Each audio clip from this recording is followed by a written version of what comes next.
Okay. What I will do is I will send you, Dominic, I'll send you the link so that you can put that on your Facebook page. It will go onto St. Luke's Episcopal Church's YouTube page, as well as on our website. My hope is to do that tomorrow morning, because it takes time for Zoom to download their videos, and I don't feel like sitting here for 45 minutes after, because it takes about that long for it to do it on this computer. One of the things that we'd like to set out is that we're going to ask, I'll let you know in a second, everyone to kind of go to not showing your gorgeous and handsome faces on camera while the presentation is going on, and to make sure you're all muted. And any questions you might have anytime during the presentation, to please send it to me, Dennis Burnell, on the chat. And what I will do is I will write them down. And if some of these come up in a similar manner, I'll mention that to Dominic as we get closer to, as we get into the question period. And I'll try to record your name as well on that, which will give time for you to, I'll ask people to turn their cameras back on at question time, and then use your hand, raise your hand, and it'll let me know that you've raised your hand, and we'll make sure that you're on camera. Okay, so everybody onto mute. Well, I'll try to mute some of you that I can see are not muted. Okay. And if you turn your cameras off. Dominic, as many of you might know, John Dominic Crossan. Just one second, Justin. I'll get that. Is one of our premier scripture scholars. He is part of the Jesus Seminar way back when. Come to find out, we have a little bit of tie-in. He helped to establish the seminary I went to when I was a Catholic priest back in Chicago, the Catholic Theological Union. He was a member of one of the founding communities of that theological school. And I unfortunately missed him by a couple of years. I got there in '74 and he left there in the '60s. Shucks. But he is what I would consider a forward thinker, is someone that challenges, but at the same time, I find gives comfort in that challenge, and really puts us to the test on where we are in our faith journey. I'm sure that the material, some of you may already have heard Dominic in other presentations. I know that some of my people, this will be the first time, so fasten your seatbelts. I think that you're going to have your mind greatly opened to a wonderful period of time, and how he has influenced our modern day scriptural thinking. I want to thank him personally as someone after 44 years of ministry of helping to shape that. So Dominic, I'm turning it over to you, and I'm going into blackout.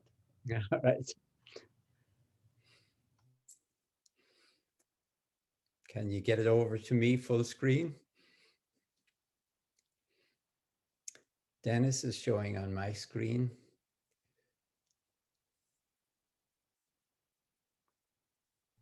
I muted myself. If you go to speaker view on yours, it should just be you. Okay, let me see speaker view. I'm sorry, this is the first thing that's ever gone this way. At the moment, I have just Dennis, you on there. I have you on. I pressed speaker view up at the top where it says view, and it has you on there. Okay, just 1 second. Let me get back up there.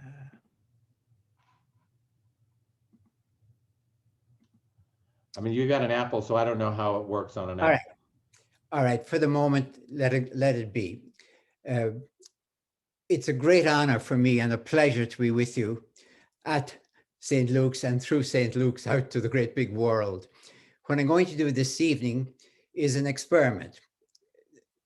The trouble with a Zoom, of course, is you're going to be looking for an hour and a half at a talking head. I'm not going to do it that way. I'm going to be working primarily with images, because everyone Well, some people learn visually, some people learn verbally, but everyone learns better with a combination of them both. So I'm going to work very much with share screen. I'm going to my share screen right now. And for most of the evening, I'm going to be on share screen. If you're interested in the technology, I'm using Apple's magnificent Keynote program. The subject, the basic subject is Jesus in history, theology, and evolution. And by evolution, I mean cosmic evolution as well as human evolution. So we'll be looking at the history, be asking what happened as best we can reconstruct it, what happened on what we call Good Friday and Easter Sunday. We'll be looking at the theology of that. And by theology, I mean a transcendental interpretation. And I'll be looking at that against the background of evolution, the widest matrix possible. And here's the question. Should and could Jesus's execution, resurrection, I'm trying to hyphenate those as two sides of the one coin. I hate that you have to say one before the other, or can't say both at the same time, because I'm thinking of them as totally indivisible. You divide them, you get neither, I think. Can this change and transform humanity's evolutionary future? Or does it just speak, and there's nothing wrong with this, speak only within Christianity? I'm asking how it speaks to the world. If we are dealing with a world religion, and there are several of them, as we know, it should speak to the world and not just be spread over it. So that's my question.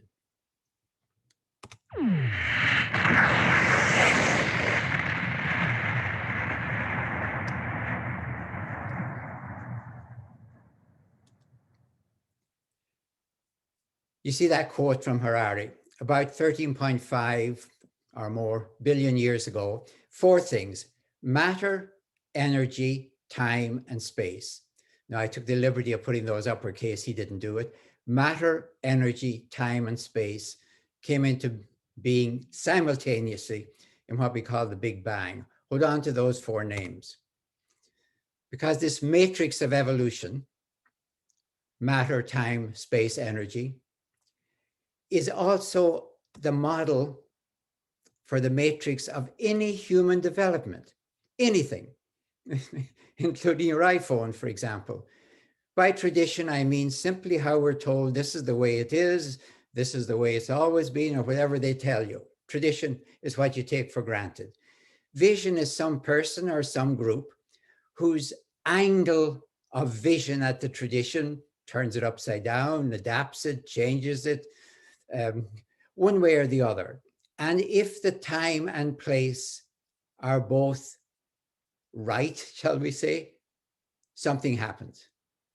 I think any human development works on those models, which seem to me to be simply the human way of expressing that inaugural creativity of matter, energy, time, and space. I think of tradition kind of like the matter and vision like the energy that enlivens it. And of course, they're all simultaneous. It's not like first you have one, then you have the other. So I want to watch that very much when I turn to Jesus. The first lecture tonight is on the Roman execution of Jesus. And I want to stress that no matter what anyone else had to do with it, he died on a Roman cross. Without that, he would not have been executed. And I don't want to just say the death of Jesus. In a way, that's nice. Jesus was executed, and I think he's the only founder of a major world religion who was legally executed. I'm not talking about lynched or anything like that, but legally, officially executed. So tonight, then, the subtitle would be Nonviolent Resistance and the Roman Response. The Roman response to nonviolent as distinct from violent resistance. So I'm going to begin now. Tonight, I'm really talking about Jesus in Jerusalem, but I want to have a quick look at Jesus in Galilee, because the main way I'm going to interpret what Jesus is doing in Jerusalem, that Passover, is because supporters there, and maybe relatives there at Bethany, told him, let me put it impolitely, though I'm sure they were much more polite, if you really have a message for the world, take it up here to Jerusalem, our capital city at Passover. Get out of those, maybe they said hick towns, I don't know, maybe they were very impolite about Galilee from the capital. Take it out of Galilee and bring it here where it counts. So let me look at Jesus in Galilee, and I want to look at those 4 points: tradition, vision, time, and place, because it's absolutely important for me, not just the tradition and the vision, but the time and the place. The tradition. I'm talking about the divine rule. I'm kind of using that because kingdom is such an archaic and male term. And besides, it kind of makes us think of place. And I think when they used kingdom, basileia, they were thinking more of a style of rule. What would life be like if God sat on Caesar's throne? Which kind of difficult since Caesar thought he was God, but gets a little crowded. So divine rule, and by eschatology, a word which we've mystified beyond all human consumption in the last decades or so, I simply mean the dream, the hope, the faith of a peaceful world. The extraordinary thing that Israel, tiny Israel on the Levantine coast, on the cockpit, the avenue of empire, didn't get the idea that, well, someday we'll have an empire or someday we'll have peace. But they got this extraordinary idea that someday maybe there'd be a peaceful world. So that's the tradition, divine rule eschatology. What would the world be like if God was actually ruling it? Right down here. The vision of Jesus, non-violent, collaborative, not just an intervention by God that's going to take care of everything. We just have to wait and pray and hope. But a collaboration, a participation with God, and that it's going to be non-violent with a non-violent God. Time. If you look at the background there, it's from the Hermitage Museum on 2 bays next to one another. You see to the left, at least on my screen, you see Jupiter. It's exactly the same as the Olympian statue of Zeus. He's holding the scepter of command in his left hand, the world surmounted by victory on his right hand. And lo and behold, you see that Caesar Augustus is exactly isomorphic with that. His clothes are equally draped. You know, it's so hard for gods apparently to remember to put on their clothes. At the most, it's kind of draped. But you see the orb of the world. He's got the whole world in his hand. So the 1st century time is the Romanization of Israel. And the place where Jesus starts is the Lake of Tiberias, not the Lake of Galilee anymore, the Lake of Tiberias, as commercialized by Herod Antipas, because that's what I'm understanding was the whole point of moving his capital city from inland Sepphoris to lakeside Tiberias. So that's just taking, like any historical paradigm shift. Jesus works as everyone does, whether they like it or not, tradition, vision, time, and place when they come together. Jesus in Jerusalem. I hinted at this already. Why did he go to, let me put it in 2 forms. If Jesus went regularly to Jerusalem, which I don't believe he did, I don't believe he could afford to do it as a day laborer. If Jesus went regularly, what happened that time that never happened any other time?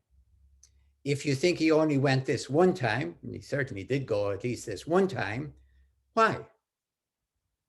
Why? And my interpretation is that his supporters in Jerusalem and his relatives, there's no particular surprise that Jesus, the family in Galilee, would have relatives in Jerusalem. In fact, the opposite, since at the time of the Hasmoneans, Galilee had been vastly repopulated by Judeans. So I'm interpreting that they said, come to Jerusalem and listen very carefully. We can protect you. We can protect you. We're not inviting you up here for martyrdom. We're inviting you up here because we can protect you. This is crucial for me. Jesus did not go to Jerusalem in the evidence of what he did. I'm judging this not by trying to read his mind as if I could, but watching what he did. If he went there to get himself killed, it wouldn't have taken a week. Pilate was very obliging and would have convenienced that immediately. I think they said two things to Jesus. Come to Jerusalem this Passover. You will be safe every night, because what you will do is you'll get out of the city every night and you'll stay with us at Bethany.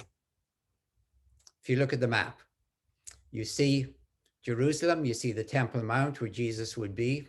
My cursor can kind of move around a bit there. Now, to come over here, I don't know if you can see the right-hand side of my screen. It's kind of obscured for me by some of the names, but over here would be Bethany.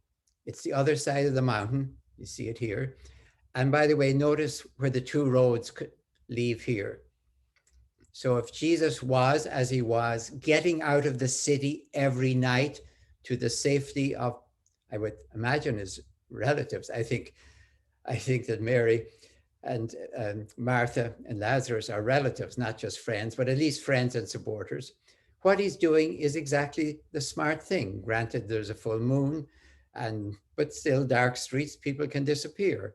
So you get out of the city every night, all the way around the Mount of Olives to the other side. And by the way, looking ahead, if you ever wanted to stop him, the point where you want to stop him is at Gethsemane before he decides which road he's going on. It's a bit late here if he's gone this way, late here if he's gone that way.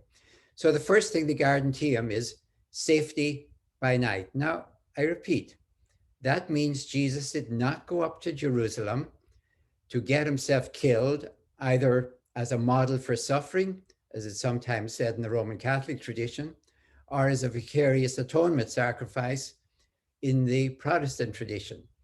If he is doing that, then he's doing everything wrong.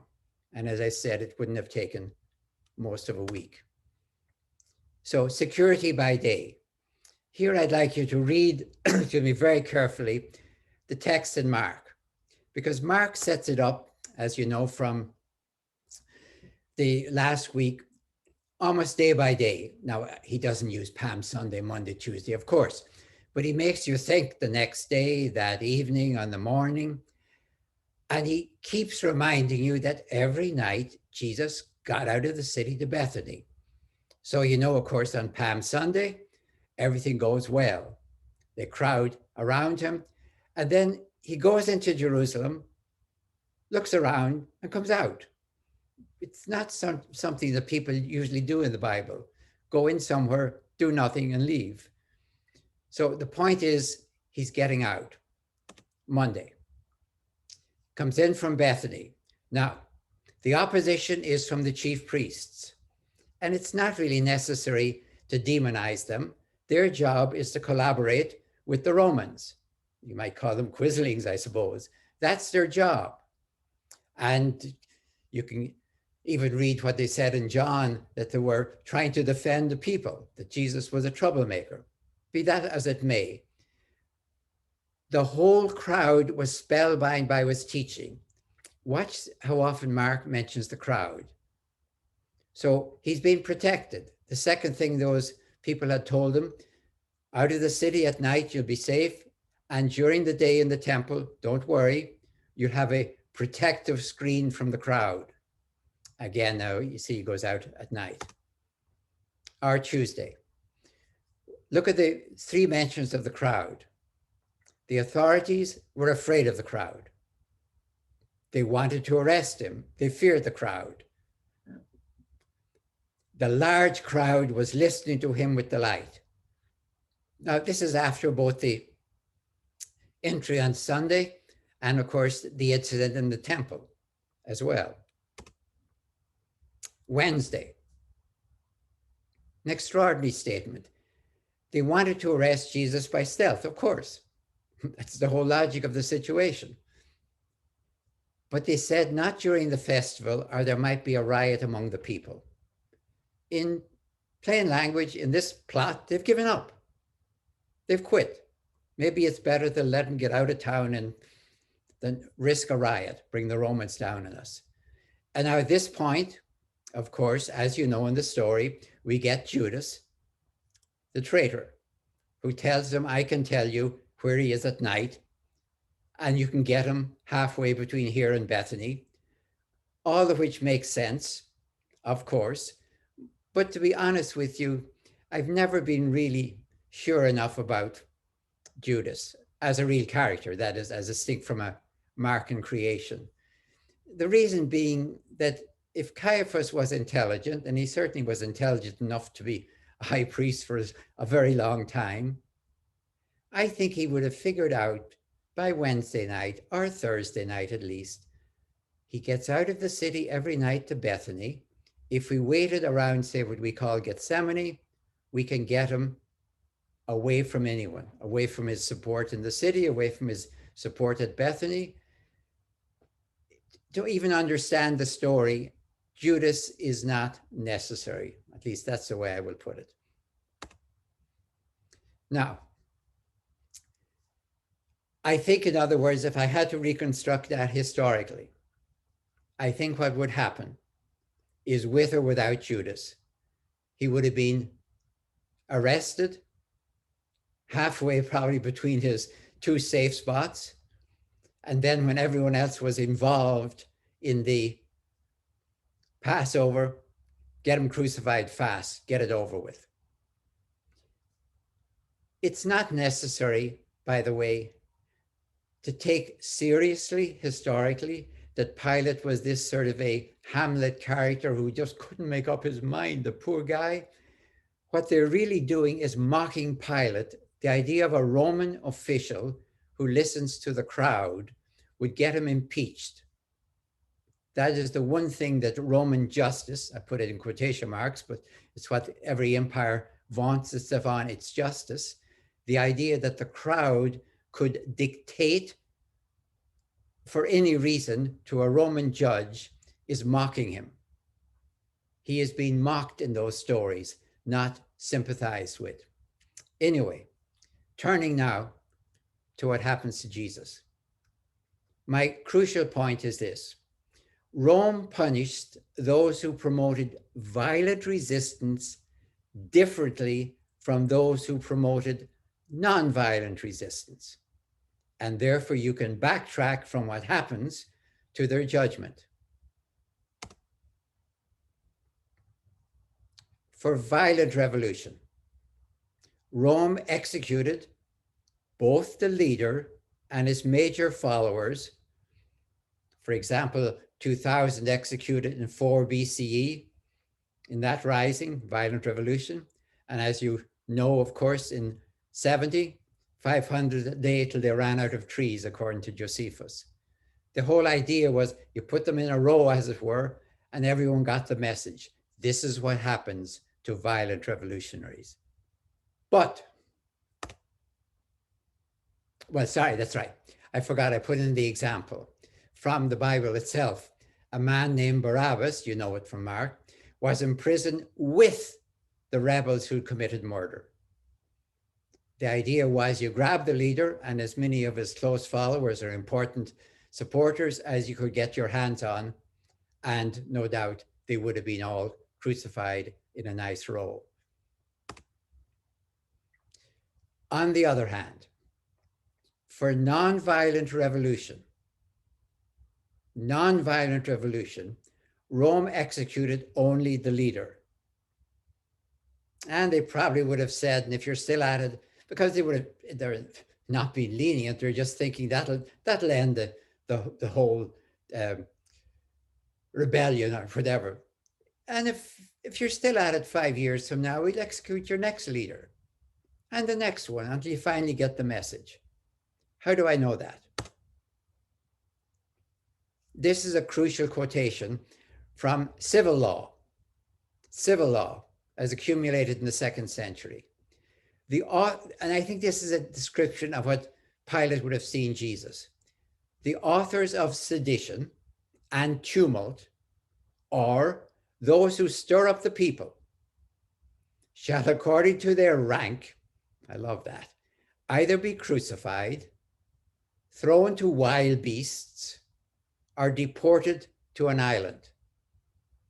Never been able to understand why deportation to an Aegean island is considered a punishment, but maybe I've never spent a winter there, so that's the difference. But look at it. Sedition, tumult, stirring up the people. According to the rank, crucified like Jesus, thrown to wild beasts, Ignatius of Antioch, deported to an island, John of Patmos.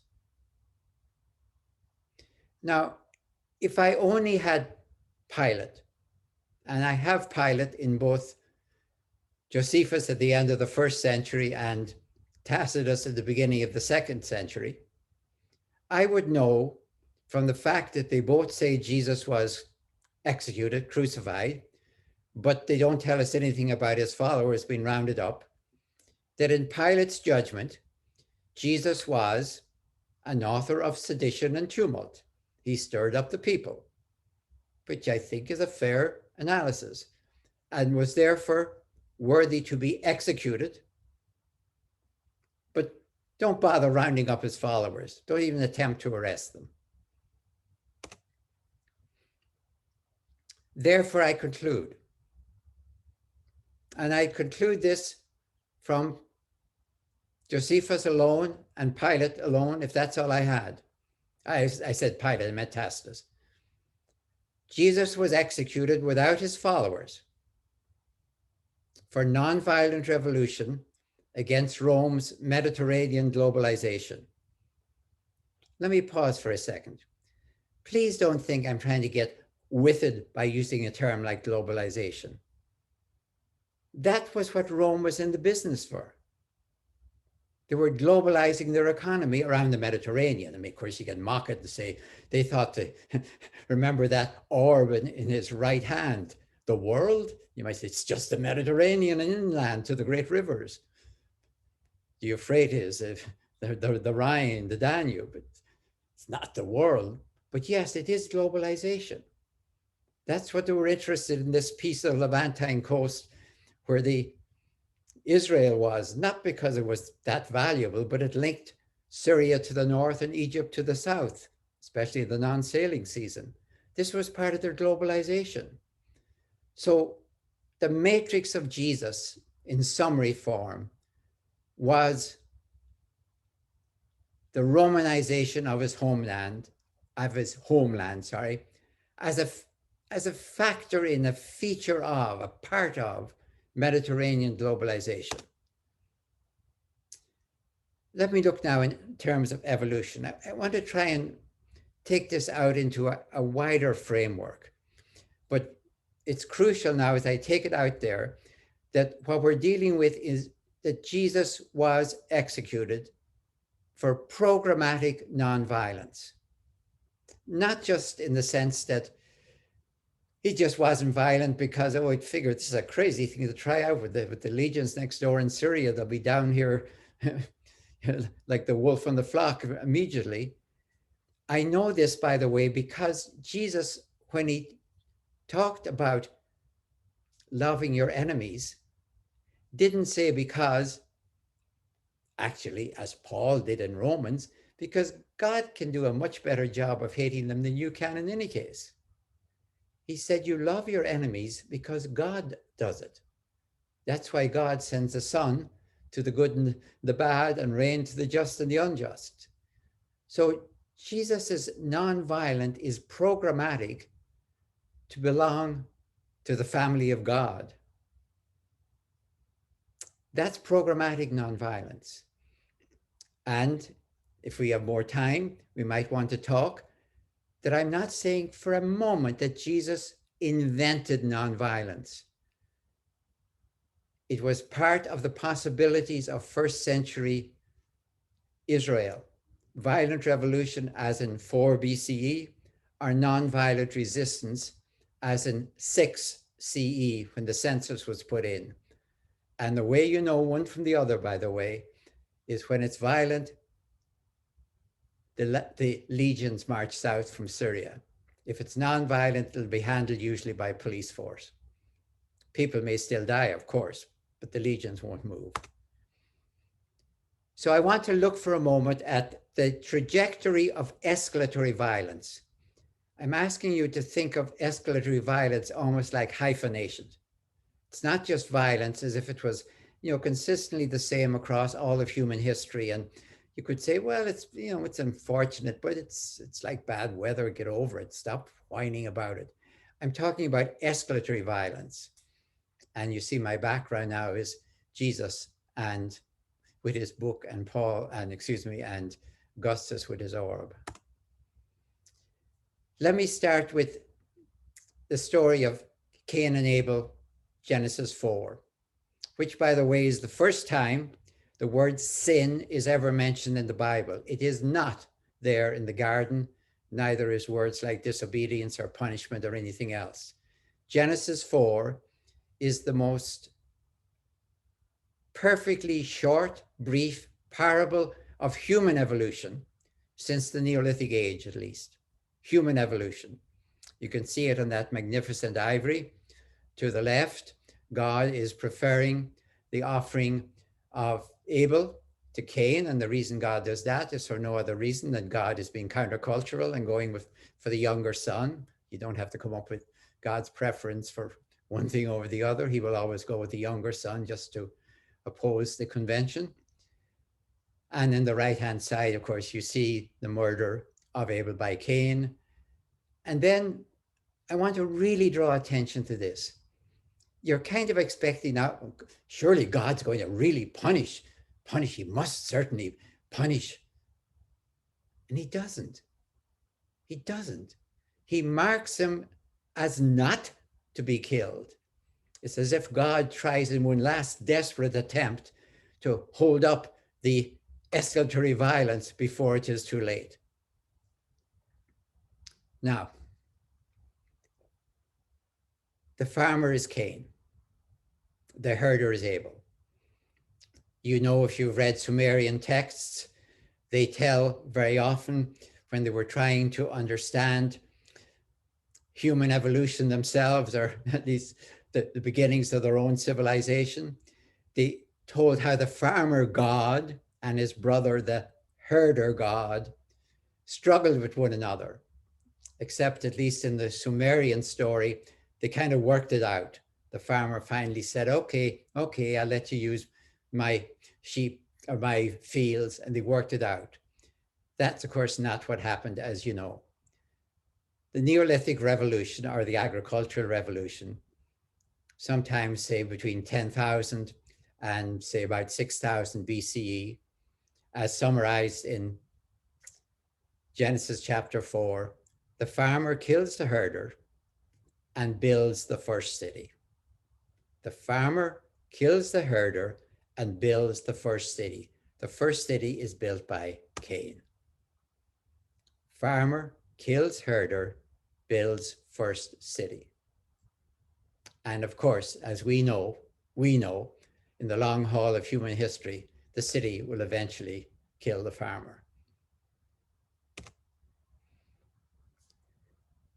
I'm watching now escalation, because it's not just that the first sin mentioned in Genesis 4, and by the way, God says to Cain, he doesn't say, well, it's so difficult, to overcome sin. He tells him it's like a ferocious beast crouching outside at the tent flap to get you when you come out. But you should know that. You should be able to avoid it. There's no idea that sin is just, there's nothing you can do about it.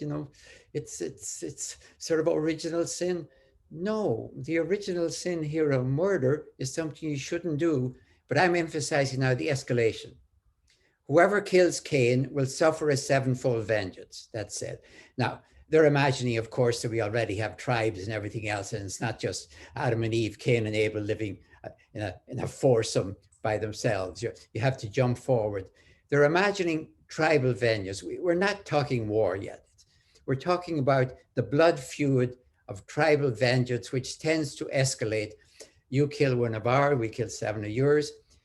If anyone kills Cain, you'll suffer a sevenfold vengeance, not by God, but by Cain's tribe. That's what you're imagining. God refuses to punish Cain, but warns what will happen, tries to avoid it, in fact. In these magnificent mosaics, by the way, violence escalates exponentially from Cain in Genesis 4-8 to Lamech. And in that sequence of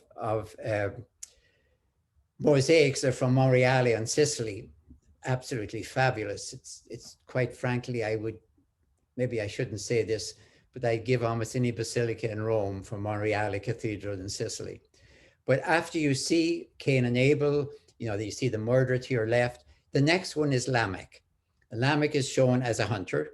You can see his bow and arrow, and he's boasting to his wife that I've killed a young man for striking me. I have killed a young man for striking me? That's what I call escalation. And then comes this threat. If Cain's death is avenged sevenfold, my tribe will avenge mine 77-fold. This is boasting for escalatory violence, and it's all in Genesis 4. You can't stop the story in Genesis 4 with the murder of Abel by Cain. You have to go on to Lamech.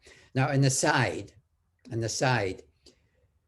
the tradition, not in the Bible, of course, inquiring minds still wanted to know, doesn't Cain get punished? Because, God's a punisher. We want some punishment here. So, to keep the story plausible, they said Lamech, that's Lamech there, he's a hunter, you can see his bow, but he's blind. So his son is taking him out hunting. We won't push the story too much. And the son tells him what to shoot towards. Here's a rustle in the bushes, tells him to shoot, and Lamech kills Cain. So without it being deliberate or without it being escalatory violence, we've managed to get Cain punished. That's in the tradition. And usually in these mosaics, there's another one that shows the death of Cain. Okay, my insistence is escalation. Let's take a look at it. Look at the battle standard of Ur, 2600 BCE. Look at the chariots. It's already, the other side of this box actually shows the feasting after the victory. But look at all the way along the bottom lines. Probably the chariots with onagers, wild asses being led, and they're trampling on, you can see trampling on the conquered people. Now, by escalatory violence, it means for me that it took us only 3,000 years to get from iron swords to atomic bombs. When other scholars said it took, I think he said 3 million years to get from stone tools to iron tools, and then 3,000 to atomic tools. We are very, very good at this. We've been at it for a long time, and we're very good at it. The challenge that I see from Jesus, and that's what I mean by a challenge to human evolution. By human evolution, I mean the viable sustainability of our species. The viable sustainability of our species, since we are the only social species whose individuals have individual wills. We don't have the ants or the bees suddenly going into rebellion because somebody decides it. My challenge is only nonviolent revolution can stop escalatory violence. Think of that as hyphenated, while there is still time. So the challenge of nonviolent resistance. Question. What is the difference between these identical titles? Look at the titles. Divine Son of God, God incarnate, at least Jupiter incarnate, Lord, Redeemer from sin, Savior of the world. All of those are titles of Caesar the Augustus. And if Jesus had never existed, there would have been, not there would have been, there already was in the Mediterranean a human being, Caesar the Augustus, of whom all of those were titles. Now, what does it mean? And I really mean rather than do you believe or not believe. What does it even mean to take those titles from Caesar the Augustus and give them to Jesus the Christ? Some of them could come, of course, from the Old Testament itself, Lord, for example.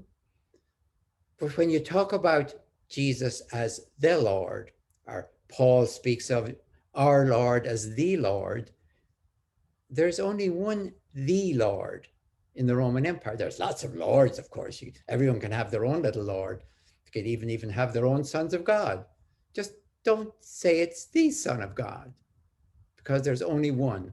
So what does it mean when the titles we just saw, given to an emperor with the orb in his hand who lives on the Palatine Hill in Rome, taken from him and given to a peasant from the Nazareth Ridge in Galilee?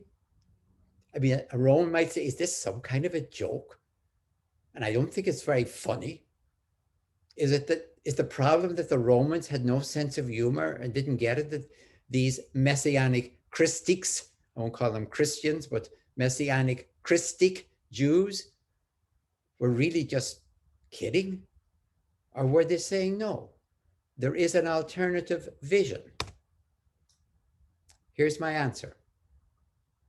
Not just my answer, I think it is the answer. Caesar versus Christ is the struggle between two visions of peace on earth. Two visions. And I want to really stop for a moment, because I think Augustus, if you could imagine him talking, well, Augustus had never got a chance to talk to Paul, but imagine a Roman emperor talking to Paul. He would have said, but Paul, I don't get it. You got this epistle to the Romans I've heard about. Allow me this counterfactual. And I see you're talking in there about dikaiosune. I know enough Greek to know that that's justificatio in my language, in proper language, actually. But that's our business. We're in the business of justification. That's what we've done. We've made the world just. Before it was everyone was warring with everyone. Now we brought peace. We have the Pax Romana. Come on, Paul, you wouldn't be able to travel the roads or the sea lanes if we didn't have to put down the pirates and the bandits. We have brought peace. What do you mean there's another vision for peace on earth? There's only one earth, and there's only one vision. And the vision is religion. You must honor the gods, and with the gods on your side, you go to war. And when the gods are on your side in war, as they are, of course, always on ours, you get victory, which is why we get it, and offer sacrifices to the gods in gratitude. And then you have peace. We put our legions on the periphery. They're all the way around on the Danube, on the Rhine, on the Euphrates, on the North African littoral. And we have peace inside that. Paul, the emperor, would say, everything is peaceful. Of course. We've invented a new thing. We call it, they wouldn't, of course, but let's try it. We call it territorial empire. We've invented bases. Do you think you Americans invented bases? We invented bases. And we have peace. Do you ever see anyone getting beaten up in the streets of Ephesus or Antioch or Alexandria or Rome? We have peace through victory. Peace through victory. That was the Roman mantra. The first title even that Caesar is given on all his inscriptions, we might think it's son of God or something important. It's imperator, imp, I-M-P. An imperator does not mean emperor. He was declared emperor. Some texts say 5 times, 6 times, 7 times, 8 times. Imperator means conqueror. And we're back again with the orb, with Victoria, the goddess Victoria on it. It's world conquering. Imperator means world conqueror. The Romans would have looked actually at Paul and had difficulty understanding him. I mean, they would understand he's causing trouble and that would be enough for them. But if they were arguing with him, peace through victory, you got this weird idea that religion, we see, you have religion. It's strange. It's about one God. It's not our gods. And then that generates nonviolence, and that generates justice. And the Romans say, well, we're into justice. We have justice right after we have peace. As soon as we have peace, we don't loot you every springtime. We don't send armies out to loot you. But Paul would have said, no, justice comes first. If you say peace and justice, you've got it wrong. Because justice is distributive justice. Paul would say, in our tradition, we're talking about distributive justice, and you're always talking about retributive justice. We're talking about a fair distribution of the world for everyone in it. He might say a fair distribution of the world for all God's people. Then, and only then, do you have peace. So it's a different vision. It's peace through justice. And again, let me repeat. Let me emphasize this for a second. The word justice has come to mean in ordinary everyday discourse, retributive justice. If you talk about the Department of Justice, it's not into distribution. Or if you talk about the Uniform Code of Military Justice, it's about retributive justice, punishment or exculpation, I suppose. But the primary meaning of justice is distribution, because you couldn't even have retributive justice if the punishments or the exculpations weren't distributed fairly. So whenever you hear the word justice in the Bible, without any qualifications, you're talking distribution. Summing up, Paul said 2 approaches to God, creation and Christ. That's within the Christian tradition. Other traditions speak for themselves, by the way. I have no intention to speak for everyone, but I would ask all world religions to ask, where are they on cosmic evolution?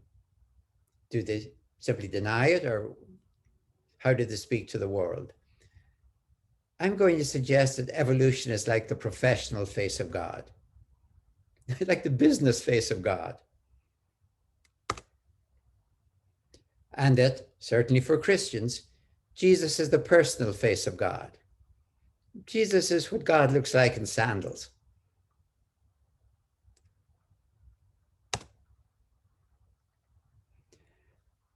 This looks forward for a second to next week. That statement, you have been raised in Christ. You have been raised in Christ. I didn't want to end this evening without kind of slipping over into the second half next week, the resurrection. So let me talk for a second about that. You have been. Just think about that before we get into next week. Isn't that the wrong verb? Shouldn't it you will be, you shall be? How could you tell living people you have been raised? Have been. Let me think for a second as a link between the 2 talks, because I'm trying to make them indivisible. Think of a coin. A coin has 2 sides, of course. You can, if it isn't minted, you could say the top and the bottom, or you could say the left and the right.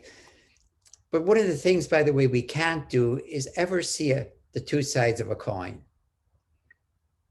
We know they're there, of course, and we can kind of shift them, or we could use mirrors, but you cannot see the two sides of a coin. So our eyes can't do that. And in the same way, our minds are not good at dialectic. By dialectic, I mean any two things which can be differentiated but not separated. Dialectic is any two aspects or phenomena that can be differentiated, distinguished, like the two sides of a coin, heads and tails, but you can't really divide them and get two coins. I know that Jorge Luis Borges had this marvelous short story about a one-sided coin, and I think it fell to the ground with the good side down and nobody could find it. But it reminds us that two things that cannot be divided. Now, I want you to remember how often coins have the head factual and the tails, or the other side, the reverse, metaphorical.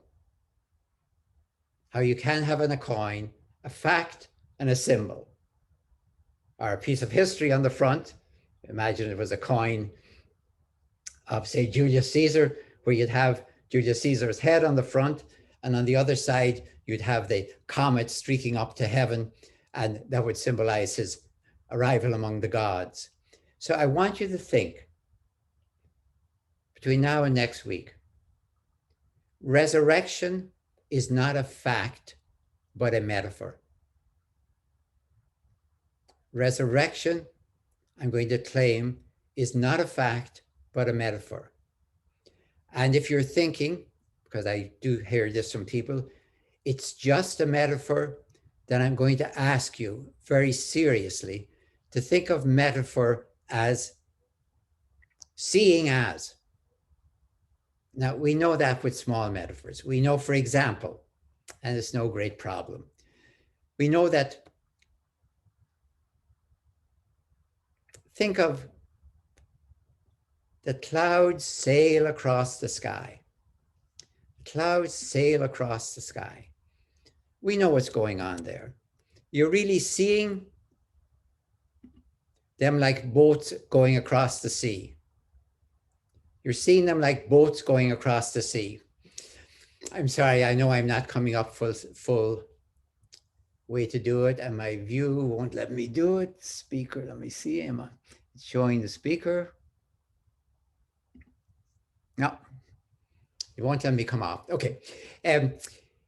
So metaphor is seeing as, hyphenate that, seeing as. You're seeing the clouds as if they were boats. The boats are the white, the sea is blue. You understand all of that. Nobody picks you up on small metaphors. If you say the sun is rising, nobody says, but it's not really rising, you know. Nobody will tell you that as the world turns is more accurate than the sun also rises. So don't bother with the book, look at the story. What we cannot handle is big metaphors, so big we call them reality. Metaphors create reality when they are lived. Metaphors are the building blocks of reality. They're the giant stones that create reality. And if they're bad metaphors, they destroy us. It doesn't mean that any old metaphor works. Nuh-uh, that doesn't work. And in the 30s in this country and in Germany, two metaphors were created. In this country, we tried the New Deal. In Germany, we tried the Third Reich. Both of them were lived out. People started to live them, and reality started to form around them. I leave you to your own judgment, which you think was human and successful, which was inhuman and unsuccessful. In other words, there is some other reality, it's evolution, of course, out there that controls our own reality. We don't get away with everything. So in preparation for next week, I'm going to talk about resurrection as a metaphor, which creates reality only if it is lived out. If it is not, it does not create reality. It's just what we call, metaphorically, a dead metaphor. Metaphors die. In fact, we can't even talk about metaphors without being metaphorical. So execution and resurrection, two sides of the same coin. Our difficulty is just as we can't see the two sides of the same coin simultaneously with our eyes, it's hard for us in our mind not to think execution, resurrection, to try and think of them almost simultaneous. All right, I think I'm ready to open it for questions. Dennis, you came up fine. So everyone, you can turn on your cameras again. All I'm right. going to ask you to stay muted unless you have a question. Nothing came up in the chat. What I would ask too is that the questions probably would not focus on what Dominic just talked about for next week. No, that's right. But let's focus on the main part of the presentation today. Yes. Let's see. Johan said, Dom, thank you for this survey of escalatory violence and for locating Jesus's nonviolent vision and program against this disturbing trajectory. I nevertheless wonder, how would you relate Jesus's nonviolent resistance against imperial injustice to Augustine's just war theory? Did Augustine get Jesus's message wrong? Is violent intervention and war against systemic injustice never to be justified? Two examples. Would Jesus's vision and program work under Nazism? What would you make of Fanon's argument that violent resistance was psychologically and politically necessary to liberate colonialized Algerians from the French Empire? Voila. Yeah, no, I know all of that. Let me be very clear. I am not talking about pacifism. I have not the slightest doubt that we will go on, not since the time of Augustus, justifying war. And they will sound absolutely right to do it. I'm asking an evolutionary question. I'm asking the same question when somebody does something today, which is in its own small little way, helping to heat up the universe. We will go on doing it. We will argue for it. I'm raising an evolutionary question. I am absolutely certain that we can all be presented with something, including myself, that I would say, yes, we will use violence. I would simply ask, at least could we remember that every time we do it, we are marching towards oblivion as a species? I'm asking an evolutionary question in answer to your individuals. Augustine was wrong. I understand it completely. I suspect if I was there, I'd have been with him. Surely we have to. Now, people were against the pagan Roman Empire. Now we have a Christian empire. Must we not defend it? Of course we're going to defend it. Of course we're going to do it. I would just ask us if we could take the evolutionary challenge seriously. Could we spend at least as much energy trying to stop war as we do justifying it? I'm not taking a crack at you, Johan, but that's what we've been doing steadily for the last thousands of years, justifying it and giving extreme cases. And that's the same argument. You would say, will I not use violence to protect the child? Of course you will. I'm just saying the challenge is evolutionary. It's not, I don't even want to say it's ethical. I don't even want to say it's moral. It is only because those things track with evolution. When Martin Luther King said the ethical arch, he said the ethical arch of the universe is long, but it bends towards justice. No, the evolutionary arc of the universe bends towards justice, because evolution, whether we like it or not, is absolutely fair to everyone, including the COVID virus. I don't want it to be fair to the COVID virus. If I was setting up evolution, it'd be much more fair to us humans. But it's absolutely fair to everyone, except, of course, we have the intelligence to know that. And it's up to us if we want to spend our money preparing for wars that will guarantee their advent, while evolution just writes on the wall above us, you've been weighed in the balance, species. You're a magnificent species, but so was the saber-toothed tiger. That's an evolutionary challenge. And no amount of cases where I would be inclined to say, yeah, I think if they tried in 1933, they'd all have ended up at Dachau. I don't know, to be honest, if that's true in 36, but it doesn't answer the evolutionary question. It just doesn't answer it. I just want that to be asked as a question. It's not a question of pacifism. The Romans would have loved nonviolence. Nonviolence resistance, which was invented, actually, nonviolent resistance, as far as I know, historically now, was invented in the 1st century by Jews, probably in 6 CE, because Josephus magnificently spends most of his writings trying to obfuscate that. But it's there. Jesus didn't invent it. I'm not saying that for a second. It was there as an option throughout the 1st century. And the irony, of course, is that by the time the Jewish community opted for, say, in the year 150, the Christian community was well on its way to justifying it by the time that it became the Christian empire. Another question, Dom. How do you see interventions and evolution? That's from Bob and Dolores. How do I see? Okay, I think if I understand the question, I use the term intervention to try and understand when the Jewish tradition imagined this great peaceful world we're going to have eventually, when we beat our swords into plowshares, spears into pruning hoops. Excuse me. When everyone would have peace in their own, you'd sit under your own fig tree, not somebody else's that you stole. That vision of a peaceful world, the tradition made it sound as if, and God's going to do it for us. It's God's world, it's God's mess, let me put it.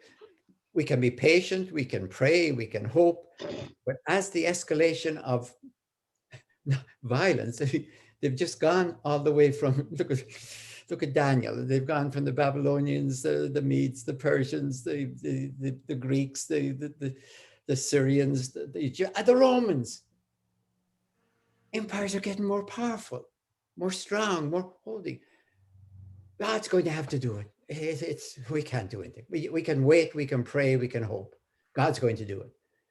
And as I'm seeing the message of Jesus, as distinct from the message of John the Baptist, it's no. You guys are waiting for God to do it. That's why nothing's going to happen, because God's waiting for you to help. He might have used the word covenant. He might have used my term collaboration or participation. I think Jesus's message is God is not going to intervene. Ever was, ever would. It's a covenant. Get with the program. You won't be able to take on empire without God's help, because it takes, my term, transcendental leverage to take on what you're in the middle of. So I think the intervention, the idea that God's going to do it, is the great, I was going to say delusion. I'm going to use a stronger term. It's the longest lie. It's like a divine conspiracy theory. God's going to do it for us. And we're still waiting after 2,000 years from the time of Jesus. Because a metaphor, like Jesus' metaphor of God's rule, doesn't work until we collaborate with it. So again, the same principle, metaphors are dead till you live them. Any other question? Yes. Val, okay. Yes. In your book, you wrote that Christ's death was not the result of divine necessity, and rather the result of human, I forget the term you use at this point, but my question is, if it's not the result of divine necessity, how does that fit in with the incarnation Christology? Okay. I have, what I'm directly focusing that on is the idea, Anselm's idea around the year 1100 in round numbers, of vicarious atonement, that Jesus died in our place. That's what I mean by vicarious atonement, in our place. And that therefore it was a divine necessity if God was to forgive us. That Anselm's argument was very, very good. He said, if you went into the courtroom of a human judge, he didn't put it this way, and the judge were to say, you're all forgiven. Couldn't do it. That would, and I agree. If we walk into a courtroom today and the judge said, "I'm feeling very merciful today, you're all forgiven," the judge would be impeached, that it would be invalid. The only thing is, why did Anselm decide that God was a judge? Once you give Anselm his metaphor, here we go again. Once you give Anselm his metaphor and start living in the world of God as judge, Anselm's got you. You're doomed. Poor Luther, of course. But what if God's not a judge? I mean, you could imagine, if you want to keep the male thing, you could imagine God as a doctor, as a spiritual director. Anselm was the best one probably in England at his time. If you remember that he was an abbot, and the job of an abbot in a monastery is not to punish people, or you'll have a very empty monastery pretty soon. It's to help them mature and become holy. So Anselm picked a bad metaphor. Now, the second more important one, at the time of Jesus, I think, having to face the Roman Empire, I think what we call apocalyptic eschatology, that is, I have a revelation, I have an apocalypsis that God is going to do it soon. That's about the only content of a apocalypse that anyone cares about. If you have any other message, keep your day job. So with the Romans in, what hope do you have? It's almost like a loss of hope, a loss of faith, at least a loss of nerve, because the prophets believed that we can look at the face of history and make a judgment about what's going on. And the apocalypticists said, "No, I don't think we can. We need an angel, we need a vision, we need somebody to come from the outside world to tell us it's going to happen soon." There's at least a loss of nerve there, because the message that's clear throughout the entire Bible is that God is with us if we collaborate. That's not an intervention. By an intervention, I mean somebody does it for us. Now, I will admit, in the first century, maybe even Jesus, I don't know about Jesus, it depends upon what text you think come from Jesus, but let it be for the moment. Paul, certainly, Mark, thought it would all going to be over in our lifetime. They were wrong, completely wrong. And anyone who said it in their lifetime has been wrong up to date. Okay, I grant anyone who says it today might be right, but their record isn't good after 2,000 years. So, but that means then why is it still around? Let me use an example. If in the middle of last March, Dr. Fauci has said, if everyone wears a mask, keeps distance and washes their hands, this will all be over in 3 months. I think he would have been wrong. I don't think it would have been over in 3 months. But he would have been absolutely right about the mask, and 500,000 people wouldn't be dead in this country. The time was wrong. The time span was wrong, way off. In fact, not just wrong in time, just absurd. But I think the vision was right. I think the vision was right. Otherwise, to be honest with you, I have no idea why about the year 2000, everyone didn't say, well, it was a nice idea, but it's been wrong now 3 or 4 generations. So let's see what else is around. Collaboration. Covenant. Covenant was always a two-way operation. We know that. Covenant was never about God saying, I'll do all this for you. You do whatever you want. I'll take care of it. I might punish you, but I'll always be there to fix things up. By the time the Bible is saying that, it's lost something. Maybe it's unkind to say it's lost its faith, but it's certainly lost its nerve. Okay. Another question from Bob and Dolores. Can we get world peace without human extinction?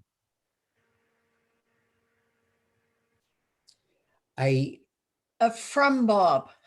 From Bob. Dolores doesn't want to own that part.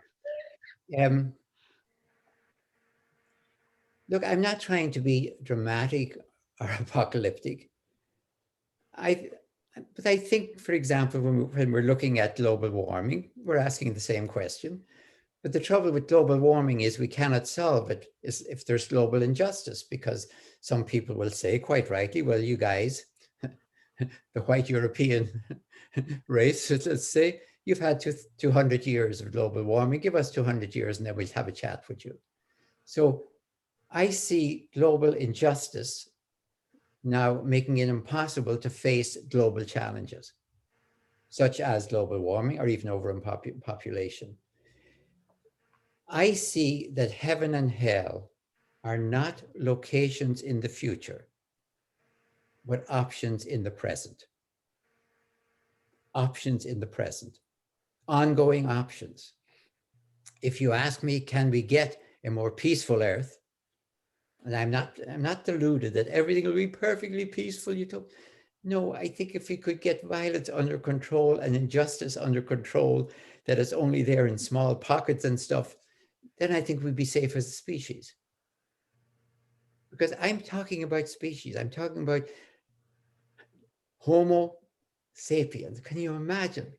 Sapiens means wise. Who had the sense of humor to call us Homo sapiens?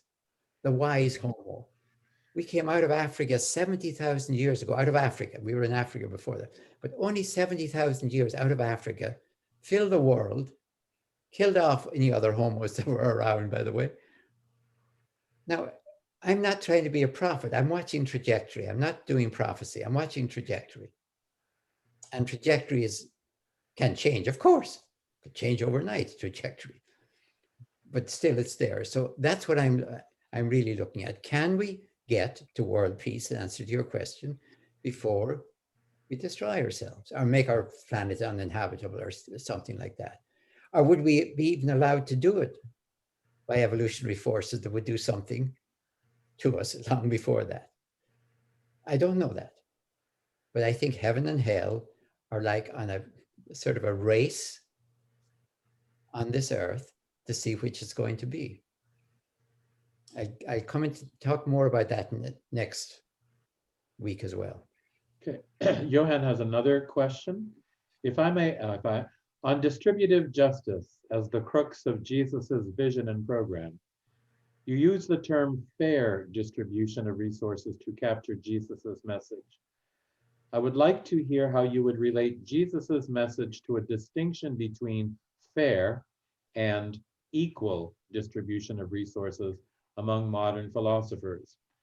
Liberal philosophers such as Rawls, in a neo-Aristotelian way, argue that the fair, though unequal, distribution of resources would be just, whereas radical philosophers in the Marxist tradition hold that the equal distribution of resources would be just. Would Jesus be closer to the liberal fair or the radical equal distribution of resources in the above senses? For example, when the Israelites, one way or the other, let's go with the story at least, were coming through the desert and everyone had nothing, to be put it bluntly. You don't get any problems with distribution at all. Nobody seems to worry about it. You start getting it in the Bible as soon as it becomes clearly unequal. Not just clearly unequal, but hugely unequal. When you start getting a king and everything else. I don't think it has to be equal. It has to be fair. I mean, the discrepancy now in our world, especially since the digital revolution, or however you want to name the most recent revolution, has escalated so that the distance between the haves and the have-nots is quite frankly obscene. I came to this country in 1951. I think it was a far more fair country. Of course, there were all sorts of injustice, of course, racial, sexual, and everything else. But somehow or other, I don't want to listen to the philosophers. I want to hear the voices of those who know it's unfair. Because there'll always be enough people from the top telling us, of course it's fair, because we set it up. I want to hear the voices of those who have racially, sexually, any other you want to put out there, know it's unfair and can tell it's unfair. And if they got to speak and got to be heard, would make it embarrassingly unfair. But as long as the voices of those who have set up the system, that it's not. So I have no problem with, let me use an example. I was a professor at DePaul. Wouldn't mind if I have no idea, by the way, if the president of DePaul was making 3 or 4 times what I was making, I would be very happy to pay him 3 or 4 times what I was making, so I didn't go out every night fundraising. I think it'd be perfect. So if you ask the people who think it's unfair publicly, why is that unfair? And have to say why it's unfair and say it in a public forum, then I think we recognize where it's unfair. I think so. I've been told, well, everyone will want more. Yeah, I suppose. But if everyone comes out and explains why the person who owns the factory, if you want a Marxist example, can get so much more than the person on whom the factory depends for workers, no. I think more, yes. I think there's ways we can see that certain people can get more because of what they're doing. But not the obscene degrees of wealth that we're seeing right now. It's maybe every globalization, starting with the one that Jesus was in, increased the unequal distribution of wealth. I would imagine that that's what the whole point of commercializing the lake was. It wasn't good for fishers. It was good for Antipas. I don't know if we can survive as a species with that sort of imbalance. Okay, another question from Joshua. What about healing and ableism? ABLEISM. Let me make certain I understand it. Healing and ableism. Joshua, you want to I don't know unmute the word. yourself and come and explain the question? Yeah, Joshua, the word ableism, I don't understand. Healing, yes, but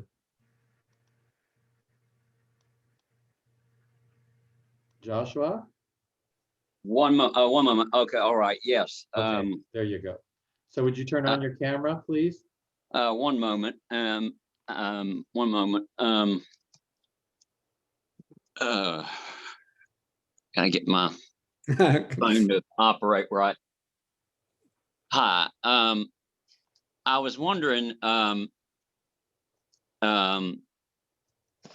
Excuse me. I've had some seizures recently, and oh, go ahead. messes with my ability to speak sometimes. But anyway, ableism is basically where it is prejudice based on a person's disabilities or lack thereof. Oh, ABLE. Oh, sorry. I was hearing ABEL. I was still stuck back with K. I got it. I got it. Stuck in the scripture there, Dom. All right. Able, far more important word. Here's the way I understand Jesus. Let me pick up the word healing. Anthropologists distinguish between healing and curing. And I think I understand that distinction. In 1960, I was a priest. I took 40 people to Lourdes, the healing shrine for Mary, as you know, in France. And what amazed me was the theology they were told is if your faith is strong enough, you will be healed. So you come in a stretcher, and if your faith is strong enough, you'll be healed. Now, nobody was healed there the night I was there. In fact, there's tourists from Ireland all the time when I was growing up in Ireland, seeing Paris tours, going to Lourdes, all coming back on the same stretchers. The extraordinary thing that I could never explain, I think I can grope my way towards it now, was why they weren't coming back doubly disabled, to use your term. They had just been told, not only were they still, let us say, lame or whatever the reason they were on the stretchers, but your faith is inadequate. So your body's inadequate, your faith is inadequate. They should come back doubly crushed. Instead, they were coming back, I have no other word for it, healed. They weren't cured, they were healed. And as far as I can see, it had to do with community. It had to do with going to Lourdes, where the whole, if you will, ambience, the whole matrix is their own. And everyone is disabled, if you will. So nobody is disabled. So I think that's what Jesus was doing. I don't think, for example, if somebody came up to Jesus and had their eyes gouged up, and if miraculously they were still alive, Jesus could touch their eyes and they could see. I just don't believe that. I do think what Jesus was doing was taking people who are disabled, blind. Now, for example, since I was umpteen years, I've had to use glasses. If I had not glasses, I would have been technically blind. I certainly couldn't have been a scholar. So I think there must have been people all over Jesus's world, exactly what we hear about, blind or deaf or unable to speak or unable to conceive or various things like that, chronic conditions, who needed to be taken into a new community where they were enabled by being part of that community. I think that's what Jesus was doing. I think that's why it was succeeding. I think that's why people were experiencing what God's rule is like. He healed. I don't think he cured. Now, the best example I've ever seen, I'm sorry, this is long, but it's important. When I saw the movie Philadelphia, you remember that Tom Hanks had AIDS, and my students at DePaul always said, this healing, curing, we don't get. No, you're talking about mind over matter. Jesus just had people mind over matter and they all thought they were cured. We went to that movie and we knew the whole movie, this person is not going to be cured at that time. So why do we feel at the end that this is a good movie and that everyone was, including us, watching, healed? Because of the community, because he's taking into a community that don't dismiss him, and he gets to sue the people who do it. So I think we have to understand, Greek word is therapeuein, where we get therapy, take it seriously as a factor of community, not a mind over matter or anything like that. It's whether you're taken into a community that handles and enables you and does what's necessary to make you equal without making a big fuss over it, except doing it. Another question from Manu Varghese. Thanks for this session. I'm trying to see at what point nonviolent resistance / revolution crosses the line from being pacifist to being disruptive. Was there any one act of Jesus during the last week that would have tipped the scales in Pilate's eyes from Jesus being harmless to Jesus being a threat to Rome that needs to be handled? Or was it an overall perception of how the crowds were reacting that led Pilate to decide that Jesus was a threat? I think the way the Romans looked at it is, if you are causing a tumult, the problem is not the crowds, it's you. We might be much more inclined to think, well, if the crowds are being unruly, it's their fault. No, what Jesus was doing, I think, was instigating nonviolent resistance. I think Pilate got it right. I think that's exactly what was happening. Now, nonviolent resistance moves to the borderline between, I'm going to say, passive resistance, which means simply doing nothing, not cooperating, or maybe not buying that Rome is the future, and violent resistance. For example, when Herod was dying, some Pharisees and their students climbed up on the temple to remove the golden eagle, which symbolized its subjection to Rome. Now, they were arrested immediately and put to death. Well, at least the leaders were put to death. There's no word in there of them resisting or fighting or attacking the temple or anything. That is the equivalent during the Vietnam War of going into a draft board office and throwing blood all over the files. Is it disruptive? Of course it's disruptive. Is it a crime? Yes, it's a crime. Now, you say in certain places, of course, it should simply be shot, all right? There's other ways of doing it in those ways. There's different forms of nonviolent resistance.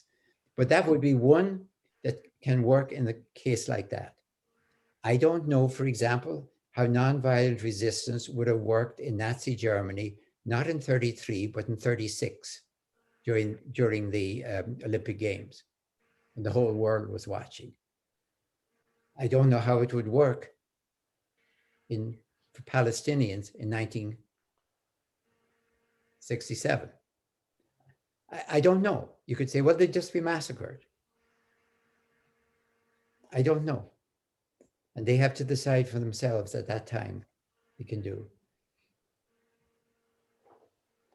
Okay, from Leandra, Mark 11:11.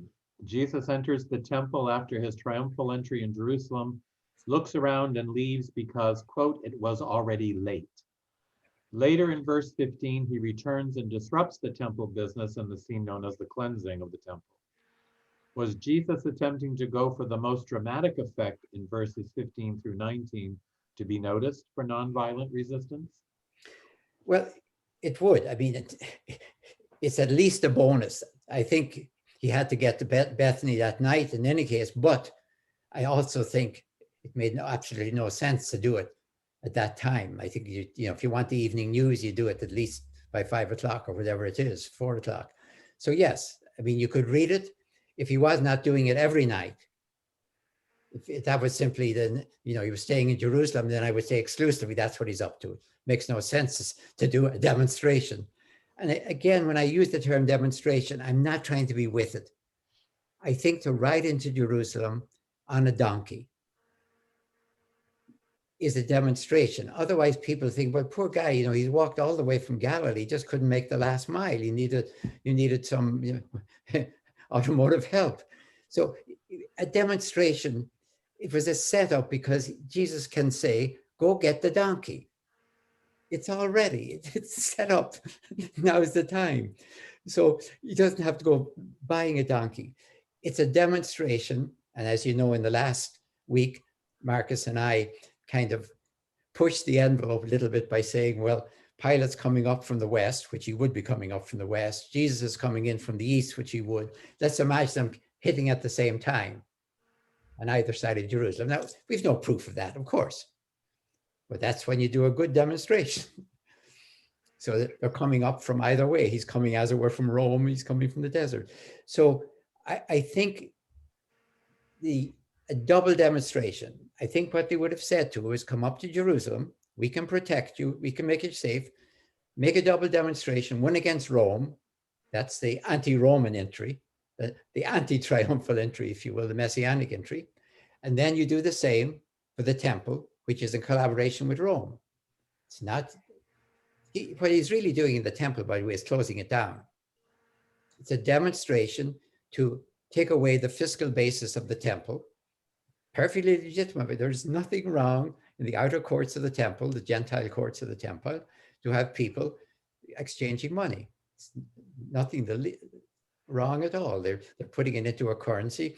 A pagan, if I was a pagan coming from Rome to see this greatest temple in the whole Mediterranean world, the first thing I would want to do is make a donation. Of course, it's tacky not to. And I would ask, how do I do it? They say, well, you change your cash from wherever you were into Tyrian shekels. Of course. So but if you overturn those tables, you've just closed down the fiscal basis of the temple. Symbolically. It doesn't do anything. The temple was back in business, I'm sure, in 10 minutes.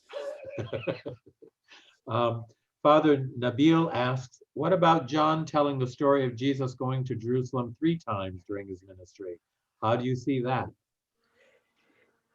I'm never sure, Father. By the way, it's lovely to hear somebody from Cairo.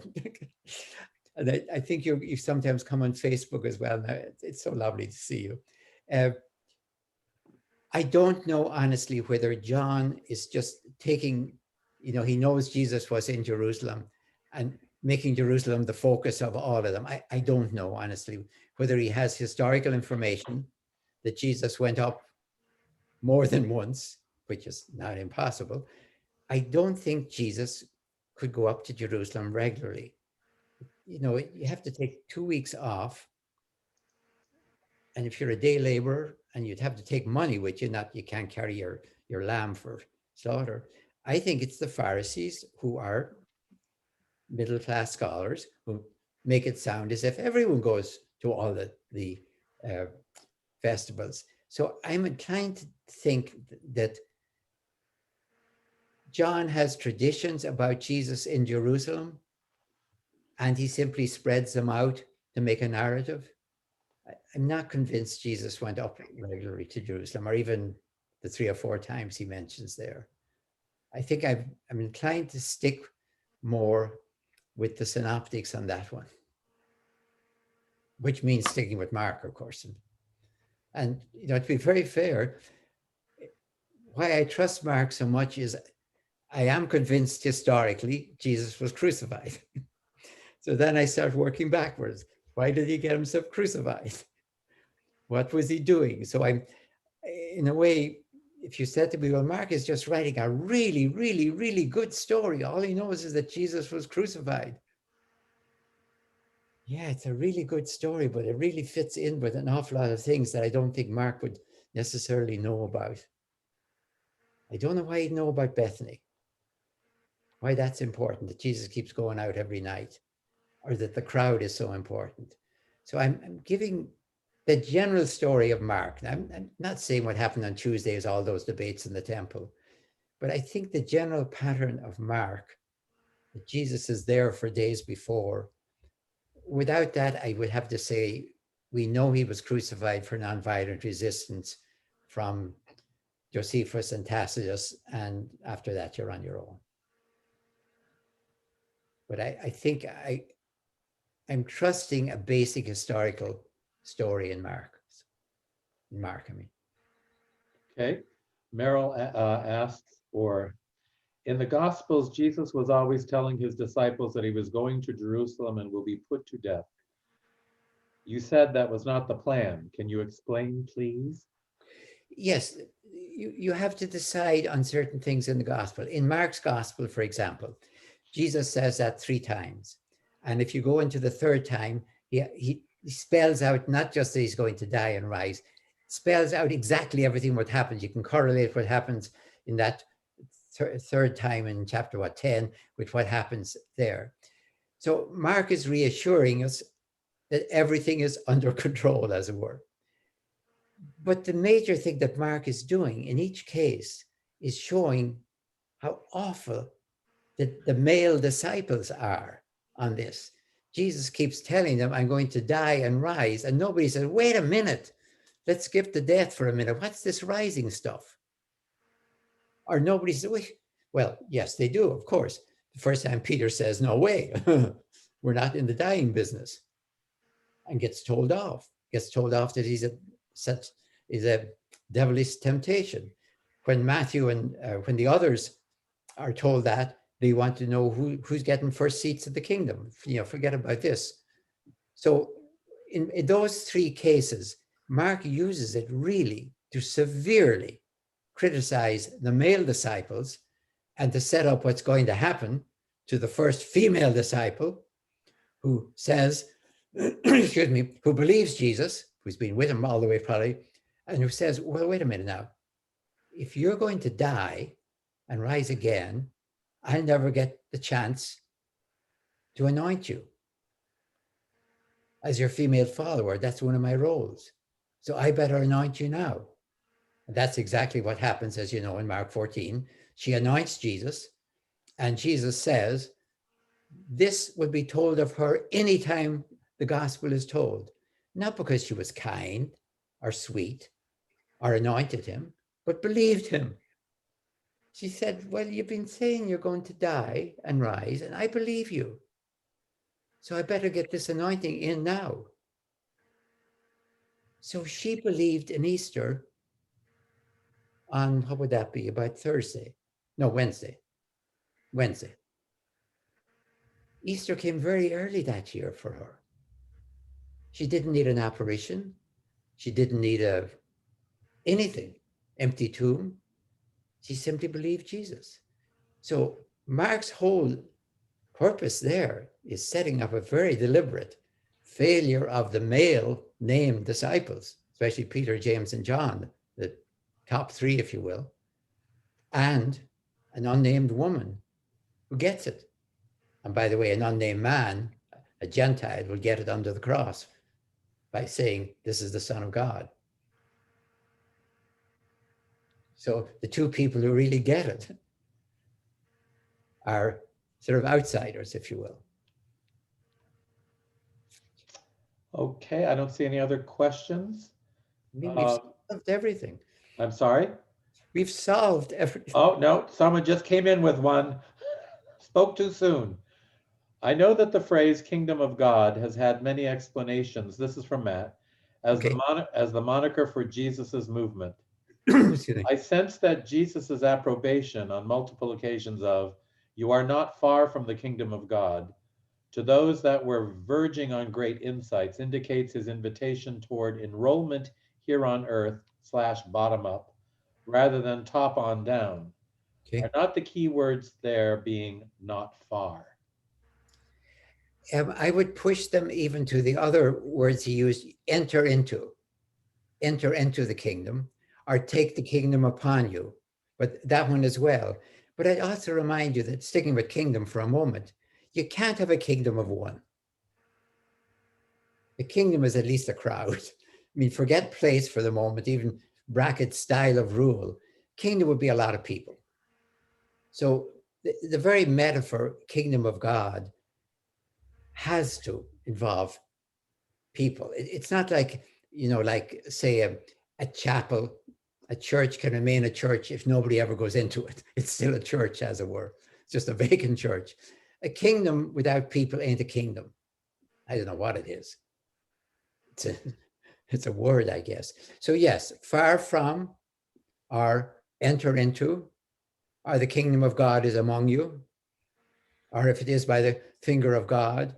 But one other way to see it is, trust the opponents who said that John the Baptist fasts, and so he's a nut job, and Jesus feasts, so he's a glutton.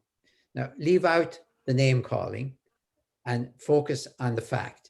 John fasts, Jesus feasts. You fast in preparation for something that's coming. You feast in celebration of something that's here. Those metaphors from their enemies. So I trust their enemies. Again, their enemies saw quite clearly that John and Jesus, both of whom they dismissed equally, were different. They said they're both crazy, but they're different crazy. So in all sorts of ways, I see that what Jesus is saying is it's here, but I'm not talking about what scholars used to call realized eschatology. It's what I might call realizable eschatology. It's here only if you enter it. If you don't, it's not even here. I mean, imagine everyone said to Jesus, well, you're a nice guy, but get real, you get a life, and walked away. I'm not going to say, well, the kingdom of God would have been here with Jesus, just everyone missed the boat. I would have said it was a failure. It didn't work. Nobody accepted it. Nobody took it on. It just didn't happen. First of all, Adrian had to leave, so he said thank you. He'll be back next week. He's from England. Thank you, Adrian. David Mersch asks, Dom, since the term justice is subjective, wouldn't beneficial be a better term? In other words, universal justice doesn't really exist for all cultures and societies because each culture has their own idea of justice. But beneficial to the human condition could be universal no matter the culture, or rather dependent upon different cultures. Yeah, now I'd have to think about that. That may well be a good way to explain it transculturally. But I would have a feeling that most cultures have some idea about injustice. I mean, I noticed that the great history of empires is how they have to come to bring civilization to the barbarians, including the Irish, across the Irish Sea. And so most of them have a sense of injustice, at least. And so I have a feeling there probably is a cosmic sense of what is just. But I would be perfectly happy. See, I think I'm sticking with that word because of its biblical basis, I suppose. But it would be fine to say what benefits the human race, and that would be certainly more in keeping with an evolutionary question than what benefits me, because lots of things might benefit this group, even everyone in this group, but not benefit the human race. If you imagine that we had a country somewhere that was vastly creating climate change, but everyone in that country was having a fair share of the climate destruction, shall we say. That's why I think we have to push it back to something like justice or benefit, but we also need some transcendental norm. And in this case, I'm just talking evolution, transcendental norm. Otherwise, somebody says, well, my subjective vision is as good as yours. It's my opinion. That's your opinion. You have every right to your opinion, but you're wrong. I think there is a reason why certain metaphors don't work, even though they do create reality, but they don't last over the long haul. Elizabeth Melbourne, and this will be the last one because we are over the time that we've committed to. Evolutionary justice, as I understand you, would include more than beneficial to human beings. It would have to be beneficial for the whole world. Is that what you're thinking of, Elizabeth? For all species? Sure. Yes, I was just saying that's what you were sort of saying the same thing as I was typing that. So it's Yeah. redundant. It would push us to think far more widely. And I'd love if people would, instead of immediately wanting to say, does God exist or does God not exist, without anyone defining what they mean by it, if we would just focus first on evolution. I really don't mean evolution is the new name for God. I really don't mean that. But if you get a good look at evolution, we might be able to rephrase the question. And if we don't, that's fine, because evolution is there in any case. But you're right, it would have to be beneficial not only for the human species, because that's part of our problem. Indeed. Okay. Thank you very much, Elizabeth. Thank you. Thank you all for, I'm going to go back to gallery view here, from around the world. Johan says, thank you for this initiative and Dom's enlightening replies to these questions. Amen to that. And I just want to thank all of you from around the world for joining us. And please know that we're back at the same time, same link next Saturday. I generally come on a little early in case people want to come on early and chit chat with each other, but please know that you're all welcome back. And Dom, thank you very, very much for sharing that wonderful knowledge that you have and expanding each of us in some way. So I thank you very much for that. And thank you. I just got a message from my Mac to say, you forgot to plug me in. Plug me in. That's not my problem. Belatedly. All right. But by the way, I'm not sure why I wasn't able to get full screen when I came back. We have to work on that for the next time. We can probably do one more. I'm not certain what went wrong. Up with the Dominic, for what it's worth, you were full screen for me. Oh, was that full screen? Yes, full screen for me too. Okay, Yeah, that's full good. screen for me. Yeah. Oh, that's lovely. I don't have to be full screen for myself. Yeah, Good. I have Yeah, a same Mac here. too. I'll send you my suggestion. Okay, good. Anyone who has any suggestions? Okay, All right. bye-bye. Thank you. Thank you. God bless you all. Thank you. I'm going to stop the recording.